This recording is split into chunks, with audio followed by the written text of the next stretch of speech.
The PlayStation Vita had potential when it first came out, a premium handheld system that could play near console quality games. What's not to love? Unfortunately, the market that appreciated the console the most wasn't enough to make the Vita successful in Sony's eyes, so they just gave up on the thing. And when a beloved system gets an early axe, the dedicated fanbase tends to drive prices of the physical games up, and the Vita is the first system where today's collectors saw the writing on the wall and made an effort to scoop up all of the games before they got too expensive. And boy, did they get expensive. So expensive that anyone who got into the system late would have to shell out up to hundreds of dollars for just a single game that was less than a decade old. But now the prices are calming down. Is it permanent, or is this just the calm before the storm?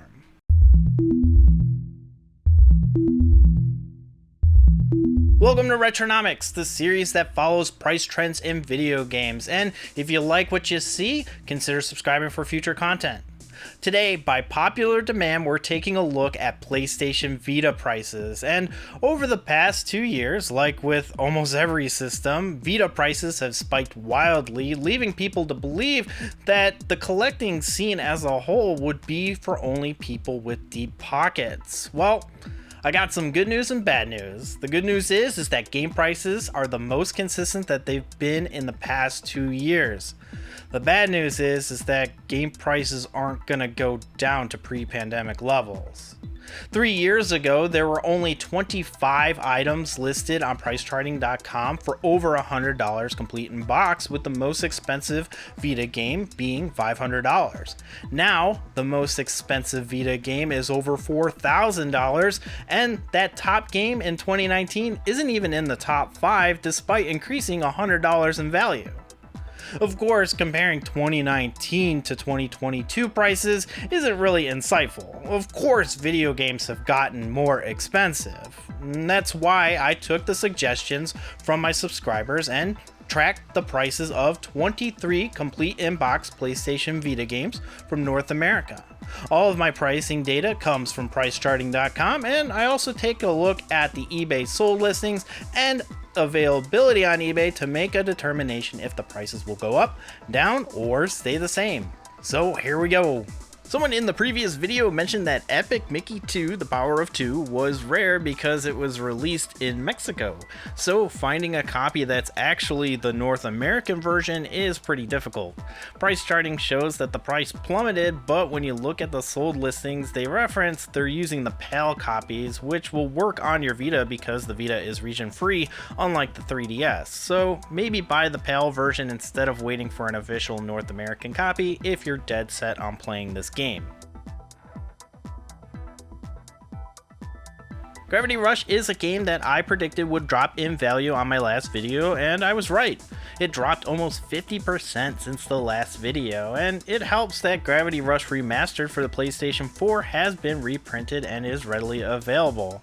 And there are plenty of affordable copies on eBay for the PlayStation Vita as well, so if you were waiting to buy it, I suggest snagging it now because it probably won't drop any lower. When I spoke about Ragnarok Odyssey Ace last video, it was on its way up in price, but now it's settled down with an affordable complete in-box copy still available for sale on eBay. Of course, there are plenty of expensive copies still up, but I think that they'll be sitting there for a while.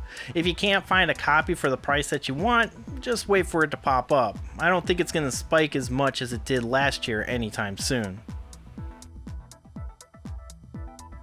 Mary Skelter Nightmare didn't really drop in value since my last video, and I don't expect it to drop in the future. The last sold listing was back in June, and it makes sense since available listings are well over twice the value that price charting has listed. This is one game that you're going to have to bite the bullet and shell out the cash for. Or you can buy digitally on the Nintendo Switch just to see what the fuss is about. But you're not here for digital games, you're here for physical games, and the Vita is unfortunately the only way to do that, for now.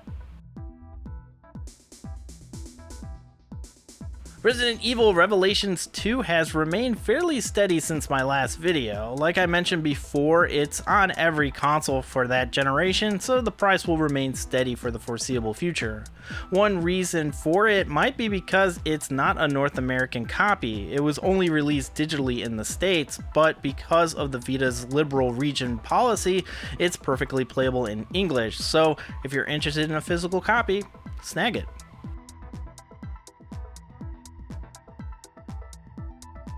Persona 4 Dancing All Night is a rhythm dance game, but it bears the Persona and Atlas name, so it'll be sought after, especially among Vita collectors. But offshoot games like this tend to be a bit lower than the mainline series, and one thing about price charting is that sometimes import copies get lumped in, and that tends to help things along, as most North American copies listed on eBay are close to price charting's price, so I would think about picking this up in the near future.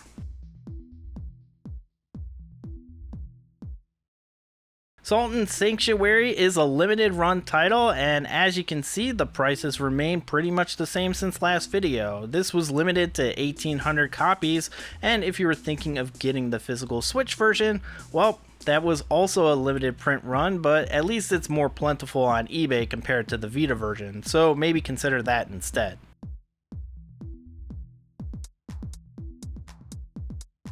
Arisen Twilight is a horror puzzle platformer that was sold direct by Nisa, so resellers caught wind of it and are keeping the value high. Sometimes you can find a deal, but for the most part it's pretty expensive, so wait to see if you can find a price that's acceptable from someone who's desperate to sell.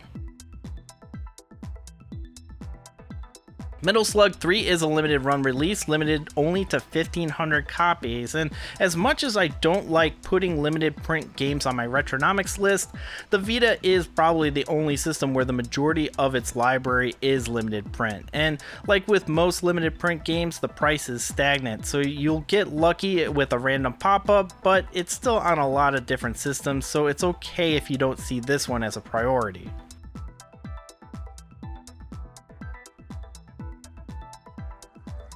Shovel Knight is one game on this list that's just been slowly creeping up over time. It's really a great game, but it's available on almost every other platform physically. The Treasure Trove copy includes all of the DLC on the Switch and the Xbox, so really, unless you're going for a complete set of Vita games, maybe wait for a deal on this one. Obviously, Vita games aren't going to be printed ever again, but over $100 for Shovel Knight? I mean, it's good, but it's not that good.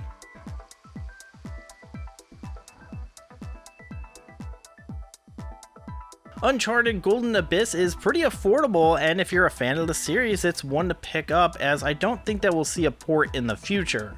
There's really not a lot to say about the collectability of this game, as Sony really tried hard to push these releases rather than the JRPGs that the fans of the console decided to gravitate to.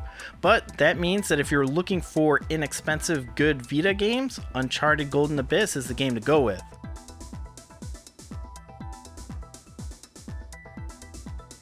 While Silent Hill is still a popular franchise, most of the titles are leveling out, and Silent Hill Book of Memories is no exception.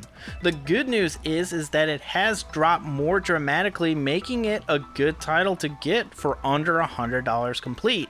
Assuming that you're patient and you find one for that rate. Currently on eBay, there aren't many close to what price charting has listed, so I would wait for one that you're comfortable with, because there will be some cheaper. Hold the line. Touch My Katamari is part of the beloved Katamari series, and it takes the adventure on the go. While Katamari Reroll is available on the Switch, this one is a unique story, as if you needed to play Katamari for the story, but this one still has different challenges. Unfortunately, the series suffered from diminishing returns, and as this is on the Vita, it's the most expensive title in the series by far. Prices are kind of all over the place, so I would probably wait to see if it'll settle. It does look like you can probably find it in a bundle with other games on this list and save.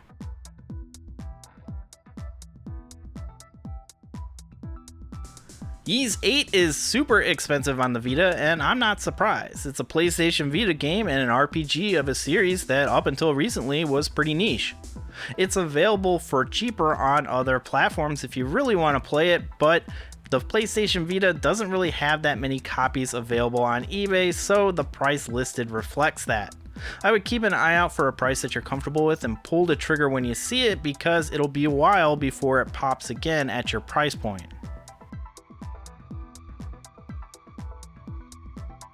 Andrew Garfield is finally getting the recognition he deserves for The Amazing Spider-Man, and all of the games based around the series are seeing a jump in value. The Vita version is bouncing between $50 and $80 sold, with plenty of copies available, unlike Ys 8. I would wait for this to die down a bit. Despite the movie doing poorly, there are still plenty of copies made for the system, as most movie tie-in games tend to go. Borderlands 2 is pretty much a direct port of the game that consoles get, which really showcases how powerful the Vita actually was. This game is pretty cheap, with some slight differences in price between sold listings. Best of all, there are still copies available for around what price charting has them for, so I would buy this now, as it doesn't feel like it's going to be undervalued compared to the rest of the library. A cheap, good Vita game won't be cheap forever.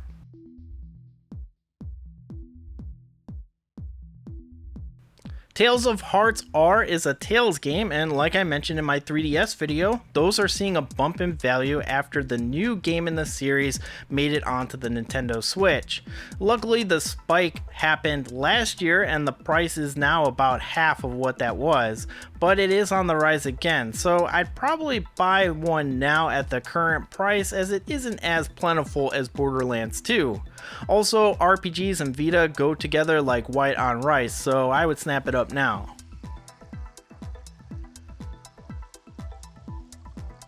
Muramasa Rebirth is an action RPG that originally appeared on the Nintendo Wii. This is an enhanced version that was made specifically to take advantage of the Vita's OLED screen. While it is a port, it is different enough from the Wii version to justify seeing how the Vita compares. It was developed by former Atlas team members on Vanillaware, so expect this game to maintain its value. Good news is that at least at the time of the recording, there are copies available for the price charting rate, so I would suggest picking one up now. Danganronpa Trigger Happy Havoc is sitting at a very reasonable price with consistent sold listings. The fact that this game is available on the Nintendo Switch and other platforms keeps it steady. There aren't a lot of eBay listings with the price charting price, so it probably would be a good idea to snag it now for a price that you're comfortable with.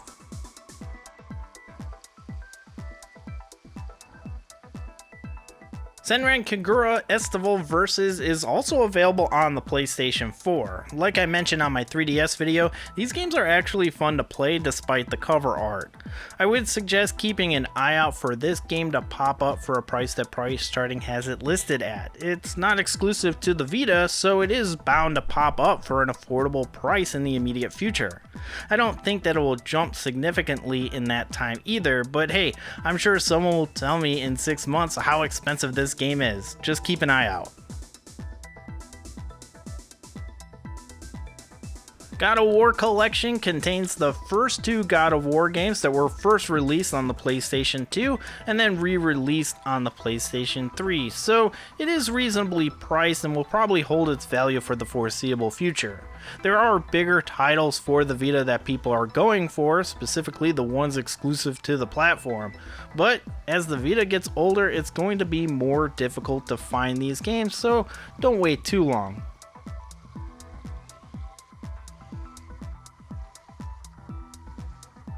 Killzone Mercenary is one of the only games on this list to lose value. This is one of the biggest games on the platform, but it's a first-person shooter, and while it is graphically impressive, it seems to me that a lot of Vita collectors are more interested in RPGs, which this system has plenty of. So this is one that I would wait on buying if you haven't already since I last posted this video. Persona 4 Golden was exclusive to the PlayStation Vita, but not anymore.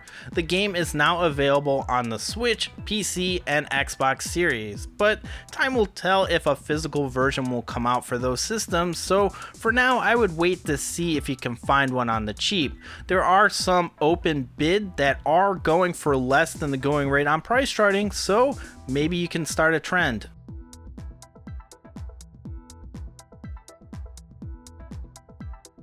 As you can see, Vita prices are leveling out and they've remained consistent for the past couple of months, leading me to believe that the worst of the collecting craze is behind us. But that doesn't mean that we can expect prices to go down to pre-pandemic levels. You still have to find these games for what price charting has it listed at.